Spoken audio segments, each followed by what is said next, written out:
you do have the pull the trigger transformation system, which is great because it sounds like you're the kind of person who just goes, you know what, I'm just going to do this. Yeah, I've always kind of been a let's go do this kind of thing. So like, let's move to Boston, let's go to Wall Street, let's do all these things. And so moving to London was one of those things as well. And then, you know, going through my whole process and like starting London Real was a big moment in my life. And then turning it into a business was another one, and like doing the Ironman last year. And, you know, when I started London Real about 7.5 years ago, I just started broadcasting, you know, just because it felt like the right thing to do. I was inspired by Rogan. I'd seen what you were doing. And I started putting these messages out there, and it felt good. And I was talking about things I cared about, like, you know, question who you are, try to change yourself, try to push through. And people would stop me in the streets and be like, yeah, I loved your video with Dorian Yates and Ido Portal. And I'd be like, cool, what did you do next? And they're like, I watched another video. And I was like, that's not why I'm doing this. Yeah. Like, I don't like the word inspiration. I like the word transformation. Like, I like people who do things with their life and like really change. And so people started saying like, do you have anything else? Do you do any teaching? And so finally I started like teaching a group of people, and I started like looking at how I started changing. And I didn't used to dress like this. I didn't used to do meditation or gratitude, or I didn't used to move my body. You know, I went 100% plant-based last year for this movie. And so, are you still plant-based? Yeah, I'm actually still plant-based. Oh, I'm giving that a rethink this year. I'm thinking about introducing some animal proteins back in my diet. Why is that? Just because it's a pain in the butt? Well, as the vegans come to storm my castle. But look, it was great to do. And so just to give some people context, like last year, I kind of got challenged to do this Ironman race by John Joseph. And he said, yeah, you're going to do it on a 100% plant-based diet. And I was like, okay. And during the process of going back to New York City and doing all this heavy physical training, all of these old memories came up, and I came clean about this addiction, and I ran this triathlon. And so that whole process on a plant-based diet was really interesting. But again, I realized I could actually transform myself and like do things to get myself into a new mindset. And so I started teaching these things to students and reverse engineering how I got to MIT, how I got to Wall Street, how I started London Real. And I found that there was a process to get people to actually transform themselves. And so I came up with like this 9-step process that if anybody looks back in their life, that we've all done something we're proud of. Maybe you're 5th grade and you got like the spelling bee, or you did a science fair project, or you got your first job, or you asked the girl out or something. And yet a lot of people in their lives, they're like, I can't seem to do the things I want to do. I can't seem to become a public speaker or lose weight or this. And so I broke it down and like watched a bunch of my students, and it was like, it's like 9 steps. And if you can get these 9 steps, I think you can run what I call like a transformation loop. And this could be something small. I'm running like 10 or 12 loops right now. One of it is I'm trying to teach my son Caden how to swim. That's like a process, and it's a really hard thing to do. One of it is I'm trying to be a breakdancer. That's a process, and it's hard to do. One of them— You're trying to be a breakdancer? I am, yeah. Why? Well, you know, the evolution of London Real was to start making these documentary films. And so we did one with a guy named Ido Portal, who's one of the better human movers on the planet. He's one of the coaches for Conor McGregor, the big MMA fighter. And so I went to Israel and filmed with him, and he got me moving my body like in these weird ways, like lizard walks on the ground. And, you know, I used to lift weights like a tough guy and do jujitsu and Thai boxing and stuff. But now I was just moving my bodies in these creative ways. And one day I was on the ground doing these lizard walks in the gym. And by the way, Ido Portal said, if you don't get kicked out of your gym, you're doing something wrong. Right? He's not a big fan of just doing these basic squats and running on treadmills. He's like, move your body in these creative, weird ways and like see how it changes your mind. And so I was down on the ground and I was like, this feels like breakdancing. And so the last 2.5 years, I've been training with some of the best B-boys here in London. And it's a process of trying to learn the windmill and all these like types of things. So you're 47, you're out front on a cardboard thing with a beanie on, like doing— Well, yeah, like, I'm not on cardboard, but like some of my highest Instagram videos are me doing windmills and stuff. So yeah, it's weird. I got these young kids training me, and I'm this 47-year-old dude with graying hair, and like I got a windmill. You know, I can do some of these moves, and so like I'm constantly just trying to learn and push myself to the next level. And luckily, with London Real, everyone's watching. So it's like, I can't really quit on anybody. Yeah. So I've got this weird accountability group, which is part of this 9-step process. So accountability is a big part of it. Finding the mentor is a big part of it. And this thing I call pay price to action is another really big part of it that I think is involved in any kind of transformation. So Can I talk about the steps here just to Yeah. give people an idea for what it is? So it's idea inception, which is what I need to start moving more. So idea inception is like whenever we first have the idea of something that we want to go do. So when was the first time I heard MIT in my head? I was probably like 11 years old, and one of my physics professors said, yeah, the guys at MIT thought of that. And I was like, MIT, what is MIT? Wall Street, what's Wall Street? What's a podcast? What's a triathlon? What's an Ironman? I thought that about 18 months ago. So idea inception is like if you're doing the right things with your mind, which probably doesn't mean watching the news and watching Netflix series, but if you're like listening to the Jordan Harbinger show or listening to London Real or Joe Rogan or reading things, hopefully you're getting lots of crazy ideas in your head all the time. And one of those is going to stick and think, okay, maybe I want to go do that. So that's the first process, idea inception. And I encourage everyone to get as many ideas in your head as possible, to constantly just brainstorming of possibilities, because one of those is going to click and take you on a new journey. So idea inception is one.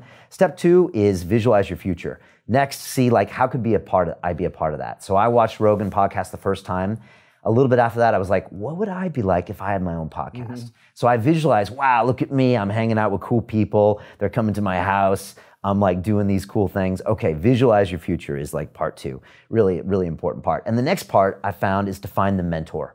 I believe that every transformation happens with a mentor. Now, this mentor can be someone who's virtual. Bruce Lee, for a lot of people, is their martial arts mentor. Now, he's dead, and he has a book out there, but he can still be your mentor and like really inspire you. Or it could be someone in a physical presence. I know you have a lot of coaches. I have b-boy coaches. I have a hand balancing coach, a Brazilian jiu-jitsu coach, a b-boy coach, and a swimming coach. I'll see this week, right? I also got people like, Dan Pena, the $50 billion man, is like a business coach. And so I think we all have to find the mentor. And once you find that person, that's the first 3 steps of the process. The fourth part is pay price to action. And this is a really interesting concept. And that is you got to pay something right now to get you to the next level. Most of the time that's money, but it doesn't have to be. And it's a sacrifice you make. What do you mean, like you have to hire the coach and get skin in the game, or what does that mean? Yeah, skin in the game. You have to put something on the line or sacrifice something of value in order to get you to the next level. And this is going to do a few things. One thing is going to it's going to keep you from stopping the process.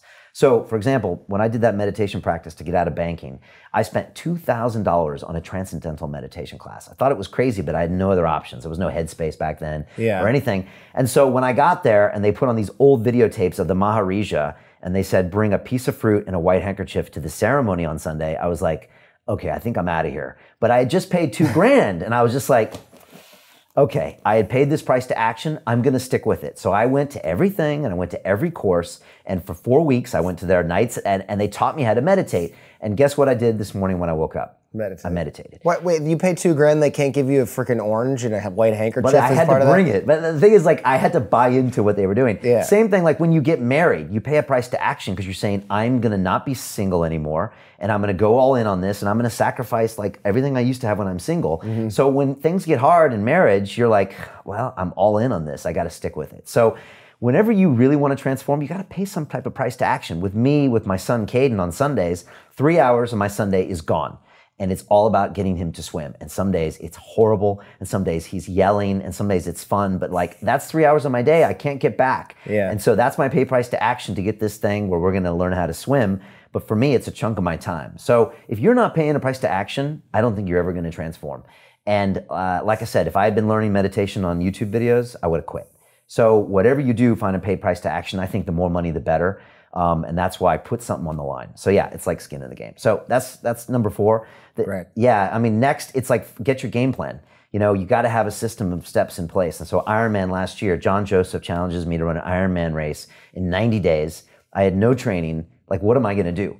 And so I needed a game plan. And so I got a swimming coach. I went and bought a high performance bike. I got one of those Garmin watches, and I really started getting a game plan of how I'm going to do all this stuff, the vegan diet and all that stuff. I got tired watching you ride that bike on gosh. YouTube. Oh my gosh. The breathing rate, my watch was like, take a minute and calm down. You know when your watch senses that your heart rate's getting too high? I was actually getting so into the Iron Mind video that I was like, oh my gosh, I'm getting anxiety watching you work that hard on screen. Good. Well, I appreciate that. Yeah. That was the point. And so, yeah, I had this heart rate monitor on my wrist that monitored everything, all my workouts, all my swims, everything. So my coach in the States, Samantha, who's in the movie, And it's Iron Mind. You can watch it on YouTube. Yeah, we'll link to it in the show notes. Yeah, and it's like she can literally see like how many laps I'm swimming, what my heart rate is, and so I needed a game plan. And so it's online. So if you miss a workout, she gets a little like, Brian didn't get out of bed today. It's all downloaded. Yeah, because it's like live. Yeah, so, you can't even lie about it. It's GPS, and with the swimming,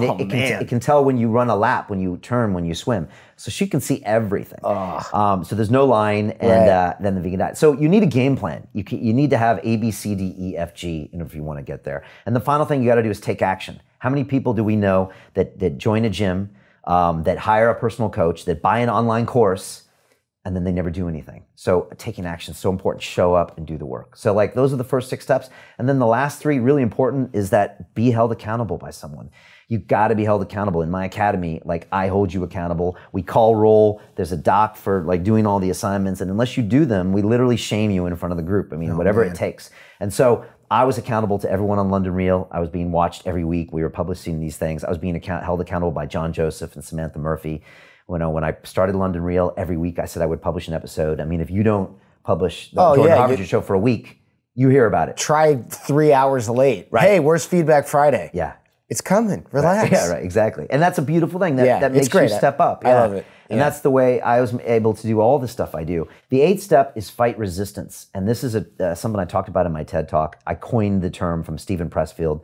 Has a great book called The War of Art. Right. Amazing. Resistance. It's a little abstract. Yeah, well, this is the way he defines it, or this is the way I define it, and it's this. Whenever you go to do something in your life, or create a piece of art, or go make a change or a transformation, you are going to be met by this force called resistance, all right? And I'll explain what that is. It's anything stopping you from accomplishing your goal, or creating that piece of art, or writing a book, or whatever you have to do.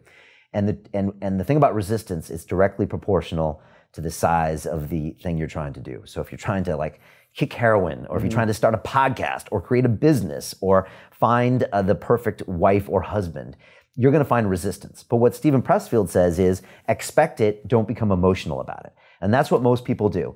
Oh, I'm trying to start a business and my wife won't support me.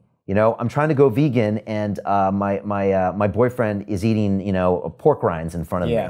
And it's like, why aren't they supporting me? Oh, Trump is ruining my business. Brexit is killing this. It's all excuses and victim mode.